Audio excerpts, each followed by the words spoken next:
Hello everyone, welcome to online study YouTube channel. Online study YouTube চ্যানেলে তোমাদের সবাইকে স্বাগত। তোমাদের জন্য দারুণ একটি সুখবর অবশেষে প্রকাশিত হলো ফুড ডিপার্টমেন্টের তরফ থেকে একটি নিয়োগ বিজ্ঞপ্তি। খাদ্য দপ্তরের নিয়োগ 2024 এটা রিসেন্টলি বের হয়েছে। কি কি পদে নিয়োগটি বের হয়েছে?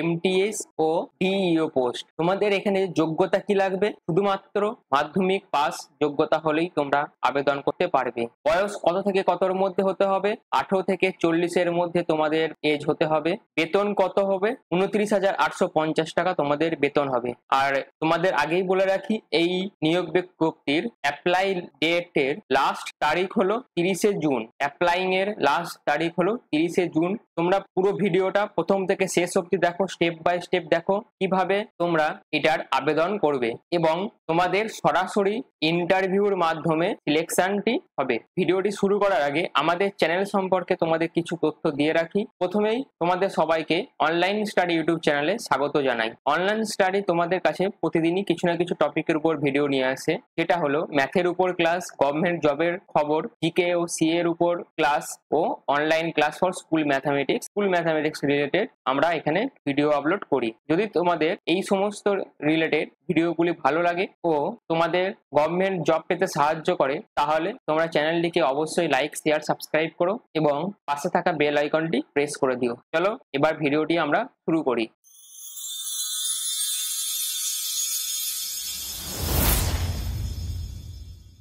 টুডেস টপিক, আজকের বিষয় হলো খাদ্য দপ্তরে নিয়োগ 2024। খাদ্য দপ্তরে নিয়োগ 2024-এ ওরা খাদ্য দপ্তরের থেকে নিয়োগটি প্রকাশিত হয়েছে। কি কি পদে এমটিএস এবং ডিইও পোস্টে নিয়োগ বিজ্ঞপ্তি প্রকাশিত হয়েছে। তোমাদের যোগ্যতা কি লাগবে? মাধ্যমিক পাস যোগ্যতা হলেই তোমরা অ্যাপ্লাই করতে পারবে। ক্লাস 10 পাস তোমাদের লাগবে। Food department recruitment 2024 advertisement 469। এই অ্যাডভার্টাইজমেন্টটা তোমরা যত্ন করে লিখে রেখে দাও, কারণ তোমরা যখন ফর্ম ফিল আপ করবে তখন এইটি লাগবে। অ্যাডভার্টাইজমেন্ট নম্বর হচ্ছে 469। কি কি পোস্টে নিয়োগ হবে? এমটিএস এবং ডিইও পোস্টে নিয়োগ হবে। যোগ্যতা তোমাদের কি লাগছে? Just 10th or graduate pass. Just 10th or graduate pass হলেই তোমরা অ্যাপ্লাই করতে পারবে। স্যালারি কত দেবে? 27,000 থেকে 29,850 পার মান্থ তোমাদের স্যালারি থাকবে এই এমটিএস এবং ডিইও পোস্টের জন্য। এজ কত থেকে কতর মধ্যে হতে হবে? 18 থেকে 55-র মধ্যে এজ হতে হবে, কিন্তু কোনো নো এজ রিল্যাক্সেশন নেই, কোনো এজ রিল্যাক্সেশন এখানে নেই। Both male and female can apply. Male এবং ফিমেল ক্যান্ডিডেট উভয়ই অ্যাপ্লাই করতে পারবে। আর একটি কথা বলে রাখি এখানে, আমি এই ভিডিওটির মাধ্যমে তোমরা কিভাবে অনলাইন অ্যাপ্লাই করবে, তোমরা অনলাইন অ্যাপ্লিকেশন ফর্ম কিভাবে ভরবে সেটাও আমি দেখিয়ে দেবো। তাই ভিডিওটি স্টেপ বাই স্টেপ প্রথম থেকে শেষ পর্যন্ত তোমরা দেখো, পুরো ডিটেলসটা তোমরা জানতে পেরে যাবে। আর এখানে বলে রাখি আর একটা কথা, যারা 10th পাস করবে তারা শুধুমাত্র এমটিএস পদের জন্য অ্যাপ্লাই করতে পারবে, কিন্তু তারা ডিইও পোস্টের জন্য অ্যাপ্লাই করতে পারবে না। কিন্তু যারা গ্র্যাজুয়েট পাস করেছো তারা এই দুটোর ক্ষেত্রেই অ্যাপ্লাই করতে পারবে। আর তোমরা যে কাস্ট থেকে বিলং করো না কেন, যেটা ইউআর হোক, এসসি হোক, এসটি হোক, ওবিসি হোক, ইডাব্লিউএস হোক ও পিডাব্লিউবিডি যদি তোমরা হও, সেক্ষেত্রেও তোমরা অ্যাপ্লাই করতে পারবে, কিন্তু তোমাদের এজ লিমিট হচ্ছে 18 থেকে 55। এখানে কোনো এজ রিল্যাক্সেশন নেই, এটাও বলে দিলাম এই ভিডিওটির মাধ্যমে। এরপর দেখি মান্থলি স্যালারি তোমাদের কত থাকবে। মান্থলি স্যালারি তোমাদের কত থাকবে? যদি তোমরা এমটিএস পদের জন্য অ্যাপ্লাই করো বা এমটিএস পদে তোমরা যদি চাকরিটি পাও, তাহলে তোমরা মাসিক মাইনে পাবে বা মাসিক বেতন পাবে 27,000 টাকা। মাল্টিটাস্কিং স্টাফেদের জন্য বেতন ধার্য করা হয়েছে 27,000 টাকা। আর তোমরা যদি ডিইও পোস্টে অ্যাপ্লাই করো বা ডাটা এন্ট্রি অপারেটর হিসেবে কাজে যোগ দাও, তাহলে তোমাদের মাসিক বেতন হবে 29,850 টাকা। এরপরে দেখো নোট হিসেবে একটা এখানে বলে দিয়েছিল, this salary include 50% DA and will change as per revision of DA by Government of India। কেন্দ্র সরকারের যে 50% ডিএ থাকে, সেই ডিএটাই তোমাদের এখানে এই স্যালারির সঙ্গে ইনক্লুড হয়ে যাবে। মানে তোমরা যে স্যালারিটা পাবে তার সঙ্গে 50% অ্যাড হয়ে যাবে। 50% ডিএ তোমাদের এখানে অ্যাড হয়ে যাবে তোমাদের স্যালারির সঙ্গে। চলো পরবর্তী দেখে নিই কি আছে। সিলেকশন, তোমাদের কি কি লাগবে সিলেকশন হতে গেলে। প্রথমে এরা বলে দিয়েছে only short listed candidate as per above eligibility criteria will be called for interview, skill test on site performance check etcetera. অর্থাৎ তোমরা এখানে বুঝতে পারছো তোমাদের ইন্টারভিউর মাধ্যমে সিলেকশনটি হবে। মানে হলো প্রথমে তোমাদের ডিভি হলো, ডকুমেন্ট ভেরিফিকেশন হলো, আর ডকুমেন্ট ভেরিফিকেশনের সময় তোমাদের ইন্টারভিউটা হয়ে গেল। এরপর দেখো এখানে তোমাদের কিছু কিছু জায়গায় স্কিল টেস্ট বলে দিয়েছে। স্কিল টেস্ট মানে হচ্ছে তোমাদের যেখানে টাইপিং লাগবে যেখানে, সেখানে কম্পিউটার টাইপিং স্কিল এরা দেখে নেবে সেই সমস্ত জায়গায়। সেই জন্য এখানে স্কিল টেস্ট বলতে কম্পিউটার টাইপিং স্কিল তোমাদের দরকার আছে স্কিল টেস্টের ব্যাপারটার জন্য বা স্কিল টেস্টের জন্য। এরপর বলছে please mention your complete education, qualification and work experience. যদি তোমাদের ওয়ার্ক এক্সপিরিয়েন্স থাকে তোমরা সেগুলো মেনশন করবে অনলাইনে অ্যাপ্লিকেশনের সময়, এবং তোমরা তোমাদের যে কমপ্লিট এডুকেশন ডিটেলস আছে সেটা তোমরা এখানে আপলোড করবে যখন অনলাইন অ্যাপ্লিকেশন হবে। এরপর বলছে candidate are requested to take print out of their application forms after online submission and retain with they for future reference. মানে হলো তোমরা যে অনলাইন অ্যাপ্লিকেশনটা করলে সেই অনলাইন অ্যাপ্লিকেশনটা করার পর তোমরা যে অ্যাপ্লিকেশন ফর্মটা পেলে সেটা প্রিন্ট করিয়ে রেখে দেবে। কারণ তোমাদের পরবর্তীকালে মানে ইন্টারভিউর সময় যখন তোমাদের ডিভি হবে, এই ডিভির সময় তোমাদের এই হার্ড কপি অ্যাপ্লিকেশন ফর্মটা তখন ওখানে দেখাতে হবে। তাই বোঝা গেল তোমরা অ্যাপ্লিকেশনটা অনলাইনে ফিল আপ করলে তারপর সেটা প্রিন্ট বার করে যত্ন করে রেখে দেবে। কারণ ফিউচার রেফারেন্স বলতে তোমাদের যখন ডিভি হবে, ওই ডিভি সিলেকশন প্রসেসের সময় যে ডিভি হবে সেই ডিভির সময় তোমাদের এই অনলাইন অ্যাপ্লিকেশন ফর্মটা দেখাতে হবে। চলো এবার দেখা যাক নেক্সট কি বলছে। এরপর দেখো এডুকেশন কোয়ালিফিকেশন বলছে। এমটিএস মানে হচ্ছে মাল্টিটাস্কিং স্টাফেদের জন্য শুধুমাত্র যোগ্যতা লাগবে 10th পাস হলেই তোমরা অ্যাপ্লাই করতে পারবে। কিন্তু তোমরা যদি কেউ ডাটা এন্ট্রি অপারেটর পদে অ্যাপ্লাই করো, মানে ডিইও পদে যদি তোমরা অ্যাপ্লাই করো, তাহলে তোমাদের লাগবে গ্র্যাজুয়েশন অ্যান্ড টাইপিং ইংলিশে তোমাদের টাইপিং স্কিল লাগবে। তাই ওখানে স্কিল টেস্টটা ওখানে তাই জন্য লিখেছিল এটা টাইপিং এর জন্য এই স্কিলটা তোমাদের লাগবে। তাহলে গ্র্যাজুয়েশন লাগছে আর টাইপিং স্কিল লাগছে।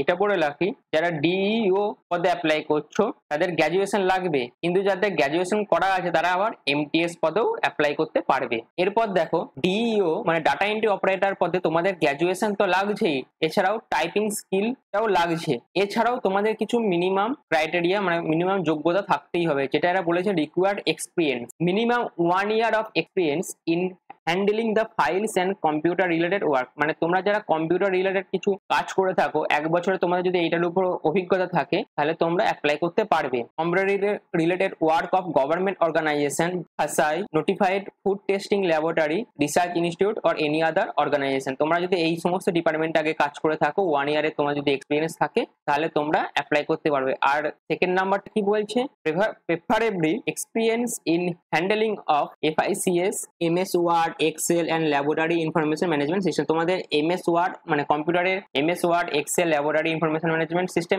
এই সমস্ত নিয়ে তোমাদের কিছু মিনিমাম নলেজ থাকতে হবে, তাহলে তোমরা ডিইও পদে অ্যাপ্লাই করতে পারবে। এরপরে দেখে কি বলছে। এবার দেখো এমটিএস এর জন্য কিছু মিনিমাম এক্সপিরিয়েন্স দরকার, মানে রিকোয়ার্ড এক্সপিরিয়েন্স বলে দিয়েছে। Minimum 1 year of experience in handling the food sample files glass of FSSAI notified food testing laboratory. মানে হচ্ছে যদি তোমরা ফাসাইয়ের ফুড টেস্টিং ডিপার্টমেন্টে বা রিসার্চ ইনস্টিটিউশনে তোমরা যদি 1 বছরের কোনো ওয়ার্ক এক্সপিরিয়েন্স করা থাকে তাহলে তোমরা এখানে অ্যাপ্লাই করতে পারবে। এটা কখন দরকার, এটা তোমাদের 10th পাসের পাশাপাশিও তোমাদের এই 1 year এক্সপিরিয়েন্সও দরকার, তাহলেও তোমরা এমটিএস পদে অ্যাপ্লাই করতে পারবে। চলো নেক্সট দেখি। তো এবার দেখো তোমাদের আবেদন করতে গেলে প্রথমে কি করতে হয় না, রেজিস্ট্রেশন করতে হয়। এরা বলে দিয়েছে registration to be completed in 7 steps। 7টা স্টেপে তোমাদের রেজিস্ট্রেশনটা কমপ্লিট হবে। কি ফার্স্টে হচ্ছে স্টেপ 1, সিলেক্ট অ্যাডভার্টাইজমেন্ট নাম্বার। তোমাদের দেখো প্রথমেই আমি তোমাদের ভিডিওটি শুরুতেই অ্যাডভার্টাইজমেন্ট নাম্বারটা বলে দিয়েছি, এটা হলো 469। এটা তোমরা খুব ভালোভাবে লিখে নাও, কোথাও এটা নোট করে নাও, তোমরা যখন রেজিস্ট্রেশন করতে যাবে তখন তোমাদের এটা প্রয়োজন হবে। তারপর সেকেন্ড স্টেপ বলছে এন্টার বেসিক ডিটেলস। তোমাদের যে বেসিক ডিটেলস আছে তোমরা সেইগুলো দেবে, মানে হচ্ছে তোমাদের নাম, বাবার নাম, এগুলো যা লাগে, মোবাইল নাম্বার, ইমেল আইডি, এই সমস্ত বেসিক ডিটেলস তোমাদের এখানে লাগবে। 3 নম্বরে কি বলছে enter education details and work experience. তোমরা জানো ওয়ার্ক এক্সপিরিয়েন্স এখানে লাগবেই, সেটা তোমাদের এখানে পুট করতে হবে এবং এডুকেশনাল ডিটেলসও তোমাদের ওখানে আপলোড করতে হবে। 4 নম্বরে বলছে upload scan photo, signature, birth certificate, class 10 certificate, caste certificate. এখানে বার্থ সার্টিফিকেট যেটা বলেছে, তোমার যদি বার্থ সার্টিফিকেট থাকে তাহলে তোমরা সেটা আপলোড করবে, যদি না থাকে ক্লাস 10 সার্টিফিকেট আপলোড করলেও হবে। আর কি লাগছে না, কাস্ট সার্টিফিকেট তোমাদের আপলোড করতে হবে, তোমরা যে কাস্টে বিলং করছো সেই কাস্টের সার্টিফিকেট তোমাদের ওখানে আপলোড করতে হবে। আর কি লাগছে, তোমাদের সিগনেচারের ফটো লাগবে আর তোমাদের নিজস্ব রিসেন্ট পাসপোর্ট সাইজ ফটো লাগবে এখানে আপলোড করার জন্য। স্টেপ নাম্বার 5 এ কি বলছে, অ্যাপ্লিকেশন প্রিভিউ আর মডিফাই। 5 নম্বরে বলছে অ্যাপ্লিকেশন প্রিভিউ, মানে তোমরা যে অ্যাপ্লিকেশন ফর্মটা ফিল আপ করলে সেটা একবার দেখে নেবে কোথাও কি ভুল করেছো কিনা। যদি ভুল করে থাকো ফিল আপ করতে গিয়ে তাহলে তোমরা এগুলো ঠিক করে নেবে এবং মডিফাই করে নেবে। এরপর 6 নম্বরে বলছে payment online mode via credit card, debit card, net banking, UPI etcetera, এইসব মাধ্যমে তোমাদের অনলাইন পেমেন্ট করতে হবে। 7 নম্বরে বলছে এটা ভালোভাবে পড়ে নাও, email your scan document to the email ID mention in the last page of application form. Last page মানে অ্যাপ্লিকেশন ফর্মে লাস্ট পেজে তোমাদের একটা ইমেল আইডি দেওয়া আছে, এখানে তোমরা যে অ্যাপ্লিকেশন ফর্মটি ফিল আপ করলে তার যে কপিটা, সফট কপিটা ডকুমেন্টস আকারে সেভ করলে সেই ডকুমেন্টসটা তোমরা ওই ইমেল আইডিতে দিয়ে মেল করতে হবে। এই সব স্টেপগুলো তোমাদের রেজিস্ট্রেশন করতে গিয়ে ফলো করতে হবে। চলো নেক্সট দেখি কি আছে। এবার দেখো এখানে আবেদন মূল্য কত টাকা আছে। দেখো এখানে বলে দিয়েছে there will be not be any other mode of payment of registration and application processing fee, demand drafts, cheques, money orders, postal orders, pay orders, banker cheque, poster stamp will not accepted. মানে net banking ছাড়া আর কোনো কিছু apply করা, আর কোনো কিছুর মাধ্যমে online application fee নেওয়া হবে না। Only online payment of registration and application process fee non refundable. মানে তোমরা অনলাইনে পেমেন্ট করবে এবং অ্যাপ্লিকেশন ফিটা তোমাদের আর ফেরত দেওয়া হবে না।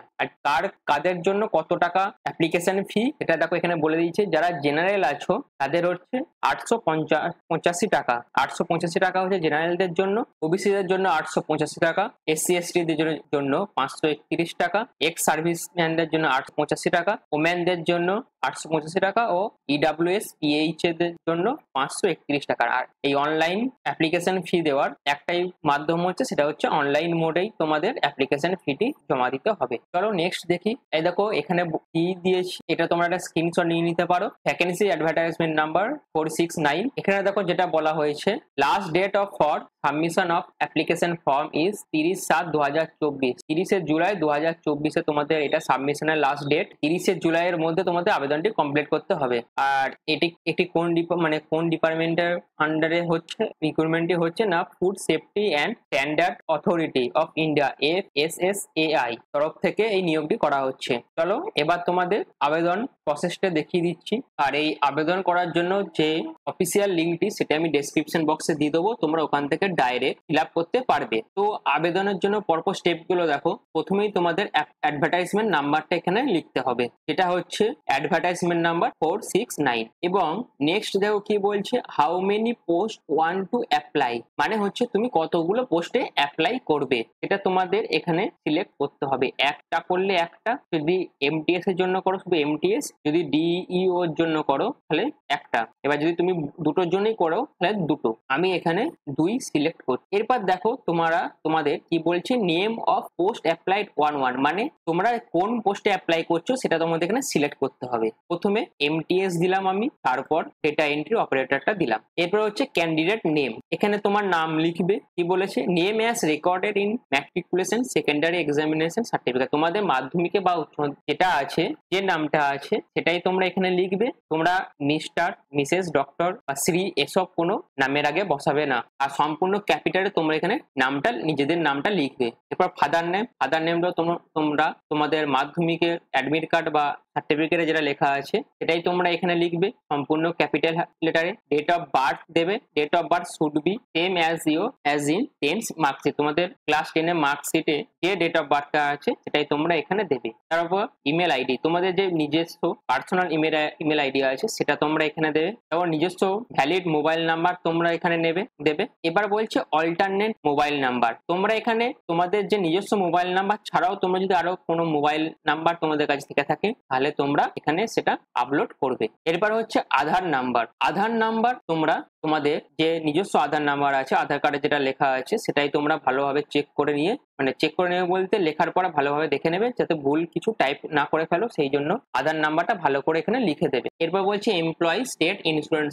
নাম্বার, এটা দিলেও হবে না দিলেও হবে, এটা না দিলেও চলে যাবে। এরপর বলছে প্যান নাম্বার, তোমাদের যে প্যান কার্ড নাম্বার আছে সেটা তোমরা এখানে পুট করবে। এরপর দেখো বলছে ক্যাটাগরি, তোমরা কোন ক্যাটাগরিতে বিলং করো সেটা তোমাদের এখানে সিলেক্ট করতে হবে। যে ক্যাটাগরিতে তোমরা রিজার্ভ মানে আছো সেই ক্যাটাগরি তোমরা এখানে সিলেক্ট করবে। এবার দেখো যেহেতু আমি দুটো করেছিলাম, এরা সঙ্গে সঙ্গে ক্যালকুলেট করে অ্যামাউন্ট 1475 দিয়ে দিয়েছে, এই টাকাটা তোমাকে পে করতে হবে। তারপর ন্যাশনালিটি তোমাকে সিলেক্ট করতে হবে, তুমি যে ন্যাশনালিটিতে আছো সেই ন্যাশনালিটি সিলেক্ট করবে। তোমাকে রিলিজিয়ানটা দিতে হবে, তোমাকে তোমার জেন্ডারটা পুট করতে হবে, তারপর তোমাকে মিলিটারিয়ার স্ট্যাটাসটা আপলোড করতে হবে, তুমি বিবাহিত না অবিবাহিত না ডিভোর্সি তোমাদের এটা সেটা এখানে সিলেক্ট করে বসিয়ে দিতে হবে। তোমাদের কারেন্ট যে প্রেজেন্ট অ্যাড্রেস আছে সেটা তোমাদের এখানে পুরোটা লিখে দিতে হবে। তোমাদের নিয়ারেস্ট সিটি কি বা তোমরা কোন সিটিতে বসবাস করছো সেটা এখানে লিখতে হবে। তোমাদের স্টেটটা এখানে লিখতে হবে, পিন কোডটা এখানে তোমাদের বসাতে হবে, নিজস্ব যে পোস্টাল পিন কোড থাকে সেটা তোমাদের এখানে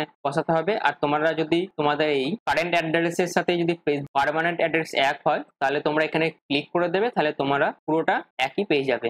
সেভ অ্যান্ড নেক্সট করে আর অ্যাড্রেসটার কথা আরেকবার বলে দিই, সেটা হচ্ছে তোমাদের আধার কার্ডে যে অ্যাড্রেসটা লেখা থাকবে সেই অ্যাড্রেসটা তোমরা এখানে ইনপুট করবে, আদার্স কোনো অ্যাড্রেস তোমরা দিতে যাবে না। এরপর তোমরা সেভ অ্যান্ড নেক্সট করে তোমাদের যে এডুকেশনাল ডকুমেন্টস যেগুলো লাগবে সেগুলো আপলোড করবে এবং তোমাদের যে স্ক্যান ফটো যেগুলো দরকার সেগুলো তোমরা আপলোড করবে এবং তারপর তোমরা পুরো পেমেন্টটা কমপ্লিট করে দেবে। এইভাবে তোমরা পুরো ফর্মটা ফিল আপ করবে। আশা করি তোমরা পুরোটা বুঝতে পেরেছো, আর এই ফর্মটার লিঙ্ক আমি ডেসক্রিপশনে দিয়ে দেবো। আশা করি তোমরা পুরো ভিডিওটা প্রথম থেকে শেষ অবধি দেখলে এবং পুরোটা বুঝতে পারলে। অনলাইন স্টাডি ইউটিউব চ্যানেলে তোমরা এই ধরনের রেগুলার জব আপডেট পেতেই থাকো। আর তোমরা যারা নতুন দেখছো তারা অবশ্যই চ্যানেলটিকে সাবস্ক্রাইব করে দিও, লাইক শেয়ার অবশ্যই করে দিও। Thank you for watching. Please like share and subscribe online study YouTube channel. তো ভিডিওটি দেখার জন্য অসংখ্য ধন্যবাদ। চ্যানেল নতুন হয়ে থাকলে চ্যানেলটি সাবস্ক্রাইব করো, লাইক শেয়ার কমেন্ট করতে ভুলো না। ভিডিওটি দেখার জন্য অসংখ্য ধন্যবাদ।